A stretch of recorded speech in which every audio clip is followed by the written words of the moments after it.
Hello, everyone. Say what now? Well, this is fucked up in a variety of ways. First of all, Alaska is a portion of the United States that Russia has been eyeing and talking about getting back for quite some time now.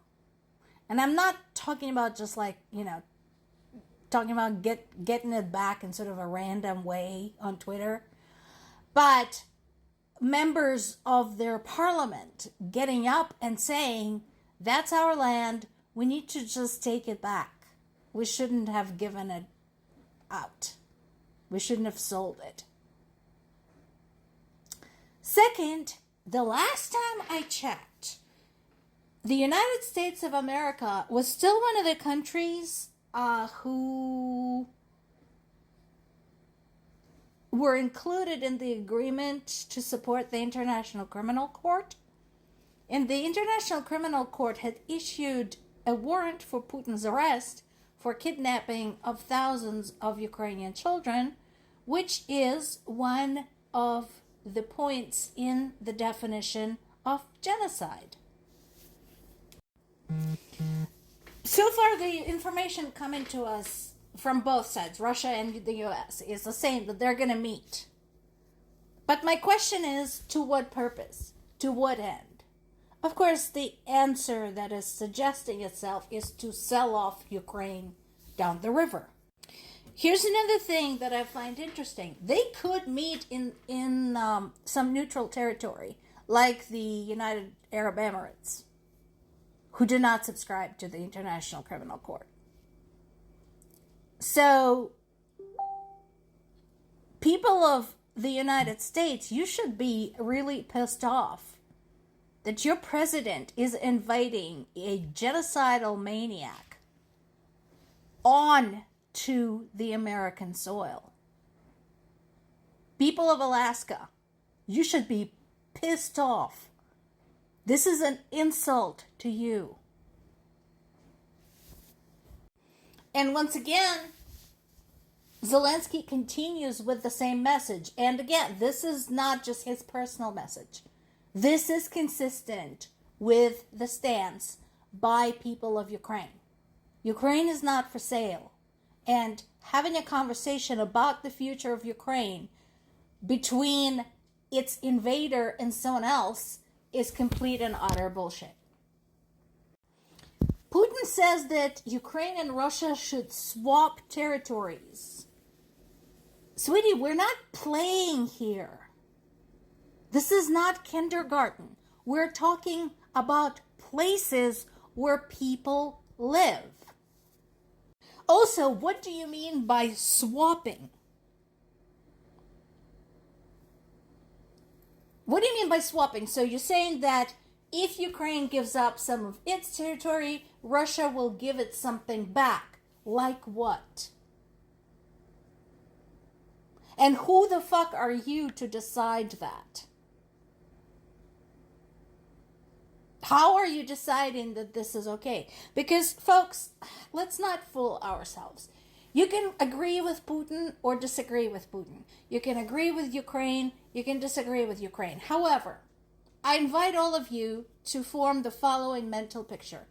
Can you imagine if some people just decided to squat on one of Trump's golf courses? Can you imagine the stink he would raise about their trespassing and violating the zoning laws and, infringing upon his property, blah, blah, blah, blah. He would be screeching to high heaven and throwing ketchup at the wall. And here he is talking about swapping territories between two countries. And do not be mistaken. So there's two sets of surrenders that Russia basically want. What they want, number one, is, first of all, for there to be any kind of freeze, any kind of ceasefire, They want Ukraine to withdraw from the Donetsk-Luhansk region, which Russia had invaded back in 2014. Number two, to end the war. They want Ukraine to surrender Donetsk, Luhansk, Zaporizhia, and Kherson regions to Russia. No. And the response was very swift. And again, this is not just Zelensky's response. This is the response of Ukrainian people. No, we're not interested. We're not for sale. This is our country. This is our land. Just leave. Leave and all of this stops. Because here's the thing, folks, and I mentioned this some time ago, but this is not a new idea. Russians should already know better based on the occupation of Crimea and portions of Ukraine, such as the southern portion of the Zaporizhia region and the Donetsk-Luhansk region. Ukrainian people can make life extremely uncomfortable for them, regardless what their governments decide. What you don't see in the news are stories like this. This is from March of 2022. July. February of 2023.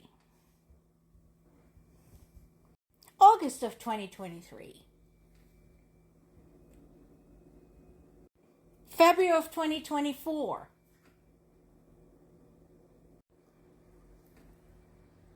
April.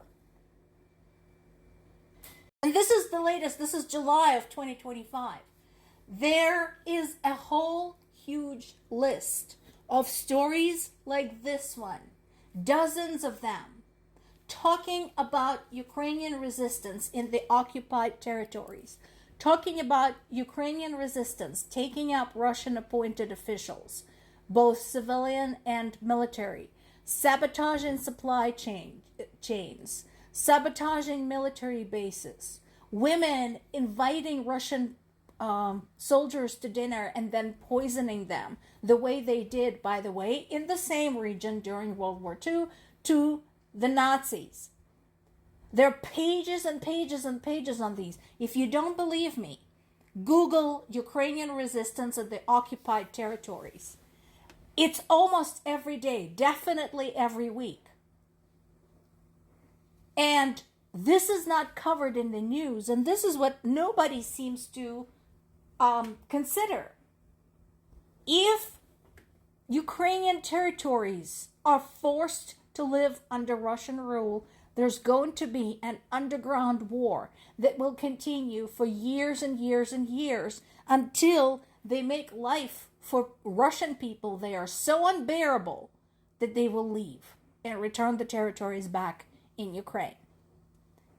Now, some of the smarter Russian political analysts have already talked about this and have already warned about this.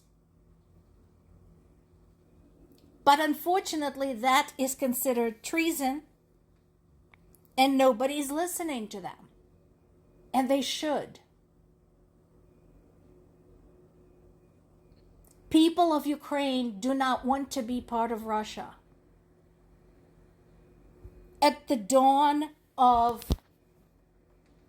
Ukrainian state, Russia had split off. At the time, it was a small princedom of Moscovia and betrayed Ukraine. Russian Empire invaded Ukraine like it invaded other people, tricked it into a collaboration and then betrayed it again. People of Ukraine are done. Ukraine is not for sale. More to come.